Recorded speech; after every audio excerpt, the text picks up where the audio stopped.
Hi there. Welcome to the Pesky Paul Show. I'm Jerry. I'm your host, and this is our show for Monday, April 13th, 2026. As you can see, I'm still wearing my Red Sox or my father's Randolph hat.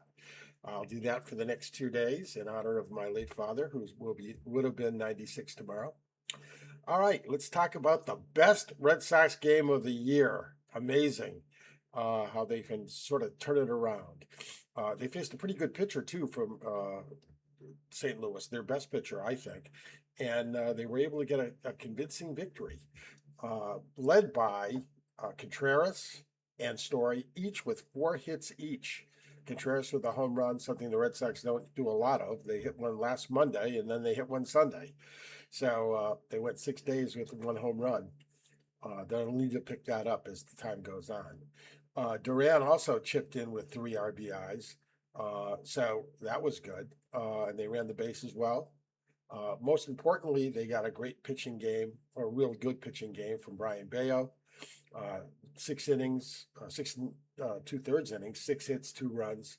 And that's really where their bread has got to be buttered. They're starting pitching.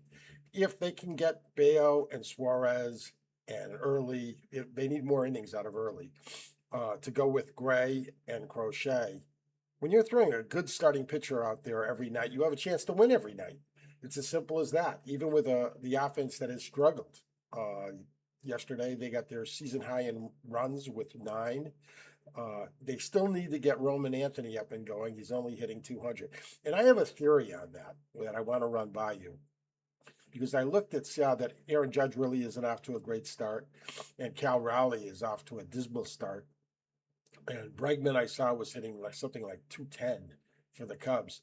And I'm thinking that the guys that played in the WBC have all gotten off to slow starts, or most of them have. And I'm wondering if whether playing in keyed up games like that and then coming back to the regular season where it's just starting, it's cold, has had an effect on those guys where they're a little bit, I don't want to say because they're pros, but I don't want to say that it's a letdown, but I think in a way, it might have been a little bit of a letdown.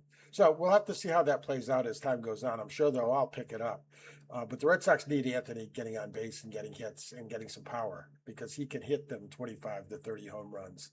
And I think he will be that type of guy as time goes on. But he isn't right now. So you wonder if maybe he might be pushed down in the order. The only problem with that is you have to push somebody else up, and they really don't have guys to push up. Alex still has Durbin hitting second, and I just don't see it. I mean, he's hitting less than 100 now. So we'll have to watch and see how that goes over the next bit of time, whether they can make some moves, whether they can move somebody up. Maybe Story goes back up top a little bit because he did get 4 hits yesterday, and he has looked better at the plate as well. So something to look forward to. But they're now 6-9. And while that doesn't sound that great, it's a lot better than 2-8.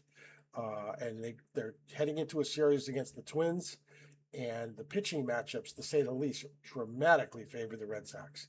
Tonight they'll have Garrett Crochet going. We've talked about Garrett. You know about Garrett, so I really don't have to say much. One of the 2 or 3 best pitchers in all of baseball. He'll be going against Bailey Ober. Bailey's 1-0, but he's got an ERA over 5. And that really is just about the valedictorian of what we're going to be seeing this week from the Twins. In game 2, it's going to be Sonny Gray going against Nick Abel. And Mick, is 0-2 with an ERA over 6. In game 3, it's kind of the early going against Simeon Woods Richardson, 0-2 with a 4.60. So they really should get fat on their batting averages this week. And you got to win the series, 2 out of 3. We get them to 8-10, and you're starting to feel better about yourself, and you're coming home. So that's where they should be able to make some money when they get back home after playing these games. So once again, nice win yesterday. Can't complain about it. They got a big 3-game series starting tonight against the Twins on Nesson. Don't miss it. And that's our show for tonight. So just wanted to give you a brief rundown of yesterday's game. and what we're looking forward to with the Twins in this series this week. Looking definitely to take at least 2 out of 3 and start to get close to the 500 level. All right. Once again, if you like what we're doing here, and we can do more, but we need your like and subscribe. And if you give us that, I think you're going to find that we're going to be running longer shows, and we're going to be able to do some more graphics and some things like that you'll really like, and even more incredible insight from me. So this is Jerry signing off. Have a good day and go Sox.